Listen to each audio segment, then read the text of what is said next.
Finally என்னோடய ஆசை நடந்துருச்சு. என்னன்னு பார்க்குறீங்களா? கரூரில் நல்ல மழை பெஞ்சா நல்லாயிருக்கும்னு தோணுச்சு. எங்கே பார்த்தாலும் மழைன்றாங்களே, கரூரில் மட்டும் மழை பெய்ய மாட்டேதேன்னு நினச்சிட்டு இருந்தா, ஃபைனலி கரூருக்கும் ஒரு 2 டேஸாக நல்ல மழை. உங்கள் ஊர்லலாம் எப்படி இருக்குன்னு சொல்லுங்கள். இந்த மழைக்கு ஏற்ற மாதிரி பால் பணியாரம் சாப்பிட்ணும் போல் இருந்துச்சு. உடனே செஞ்சாச்சு. இதை நீங்கள் மழைக்கு இதமாக செஞ்சு சாப்பிட்டு பாருங்கள். அடிக்ட் ஆகிடுவீங்க. அவ்வளோ டேஸ்ட்டாக இருக்கும். எப்படி செய்யலான்னு பார்க்கலாமா? 1 கப் உளுந்து, 1 கப் பச்சரிசி, அது கூட கொஞ்சம் வெந்தயம்.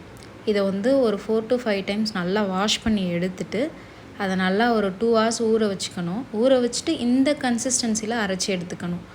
அதை நீங்கள் பொங்க வைக்கணும்ல அவசியம் இல்லை. அரைச்ச உடனே நீங்கள் செய்ய ஸ்டார்ட் பண்ணிடலாம். உங்களுக்கு பிடிச்ச ஷேப்பில் மீடியம் ஃப்ளேமில் வச்சு நல்லா பொரித்து எடுத்துக்கணும், கலர் சேஞ்ச் ஆகிற வரைக்கும்.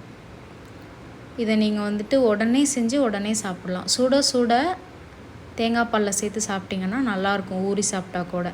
நீங்கள் ஊறாமல் எனக்கு மொறு மொறுன்னு கிறிஸ்பியாக தான் பிடிக்கும்னாலும் அப்படியும் நீங்கள் சாப்பிட்டுக்கலாம். தேங்காய் பாலுக்கு 3 ஏலக்காய், சுகர், கொஞ்சமாக என்ஹான்ஸ் பண்ணுறதுக்காக சால்ட் சேர்த்துருக்கேன். இதை அப்படியே ஊற வச்சு ஒரு 10 minutes கழித்து சாப்பிட்டிங்கன்னா சூப்பராக இருக்கும். கிறிஸ்பியாக சாப்பிட்டாலும் சூப்பராக இருக்கும். செஞ்சு பாருங்கள், கண்டிப்பாக அடிக்ட் ஆயிடுவீங்க. நான் சாப்பிட போகிறேன்ப்பா. 10 minutes ஆயிடுச்சு. நீங்கள் எப்போ செய்ய போகிறீங்க?